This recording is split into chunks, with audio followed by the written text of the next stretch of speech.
সৃষ্টি স্থিতি বিনাশানাং শক্তিভূতে সনাতনী গুণাশ্রয়ে গুণাময়ে নারায়ণী নমস্তুতে।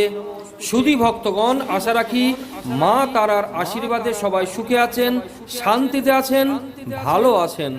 পৃথিবী ঘূর্ণয়নের মতন মানুষের জীবনে বহু অঙ্ক করি মোরা যোগ বিয়োগ গুণ ভাগ। জীবন পাতার অঙ্কটাকে মিলাই না কখনো, পড়ে যায় তাই বহু দাগ। একের সাথে এক গুণে হয় সে এক আবার এক কখনো অদ্বিতীয় হয়। জীবন পাতার অঙ্ক কষলে ভালো অখণ্ডিত হয়। এক আর একে হয় করিলে বিয়োগ জিরো, কর্মসূত্র থাকলে ভালো জিরো থেকে হয় হিরো। এক আর একে হয় দুই, করিলে যোগ যখন মধুর মিলন হয়, খুশির জোয়ারে ভাসে তখন। যোগেতে যোগ না হলে মহাবিচ্ছেদ হয়, হানাহানি টানাটানি হয় প্রাণেরও সংশয়। গুণে গুণে গুণ করিলে হয় না কবু ভুল, গুণীর গুণ থাকলে ভালো কদর যে কত হয়।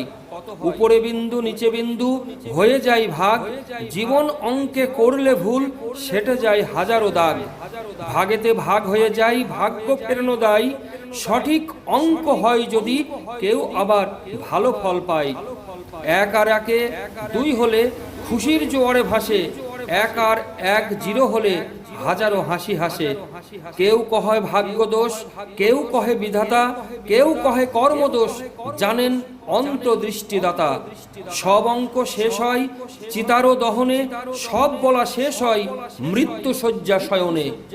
একটা মানব জীবনে কোনো কিছুই স্বয়ং সম্পূর্ণ হয় না, সব কিছুতেই বিশ্রামের খাতায় পড়ে যায়।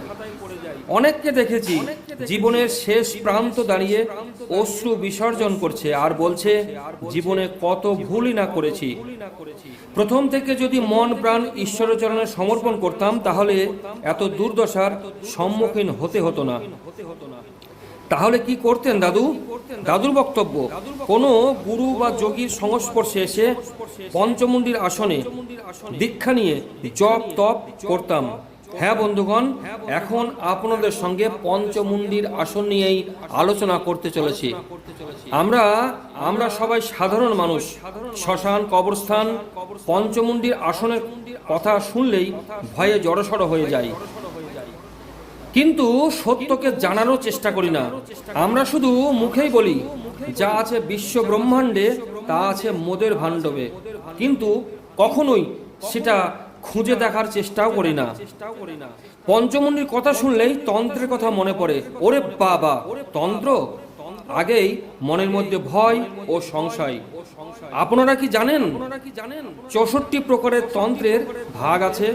পূজাপাঠ, যাগযজ্ঞ বেশিরভাগই তন্ত্রমতে হয়ে থাকে। তবে চলুন জেনে নেওয়া যাক পঞ্চমুণ্ডির আসনের মাহাত্ম্য। পঞ্চমুণ্ডি মানে 5টা মাথা, 5টি মাথার সমন্বয়ে তৈরি আসনই হচ্ছে পঞ্চমুণ্ডি। পঞ্চমুণ্ডির আসনে কার কার মাথা থাকে জেনে নিন। সাপের মাথা, বেজির মাথা, শ্রীগালের মাথা, বানর বা হনুমানের মাথা, চণ্ডাল বা মানুষের মাথা। 5টি মাথাই খুব ভয়ঙ্কর, তাই না? সাপ, বেজি, শ্রীগাল, বানর প্রত্যেকটা জীবই মানুষের বশীভূত হয়, কিন্তু আমাদের মতন মানুষেরা নিজেই নিজেদের বশীভূত করতে পারি না। কারণ কাম, ক্রোধ, লোভ, মোহ, মদ, মাৎসর্য সংবরণ করতে পারি না। বর্তমানে লাল বসন পরে টকটকে লাল সিঁদুরের লম্বা টিপ দিয়ে সাধারণ মানুষের কাছে হিরো সাজতে চাই, উদ্দেশ্য ফাঁকি দেওয়া। ভক্তগণ সাবধান, ওইসব মহাগুণী ব্যক্তিদের পাল্লায় পড়বেন না, তাহলে জীবনে দুঃখ জ্বালা যন্ত্রণার সম্মুখীন আপনাকেই হতে হবে। আপনার মধ্যে যে ষড়রিপু কাম, ক্রোধ, লোভ, মোহ, মদ, মাৎসর্য নিজের আয়ত্তে এনে কর্ম করাই হচ্ছে পঞ্চমুণ্ডির প্রথম ধাপ। পঞ্চমুণ্ডির প্রতীকগুলো জেনে নিন। সাপ কামের প্রতীক, বেজি ক্রোধের প্রতীক, শ্রীগাল লোভের প্রতীক, বানর মোহের প্রতীক, চণ্ডাল মদ ও মাৎসর্গের প্রতীক। হ্যাঁ ভক্তগণ, এটা হচ্ছে বাহ্যিক দিক।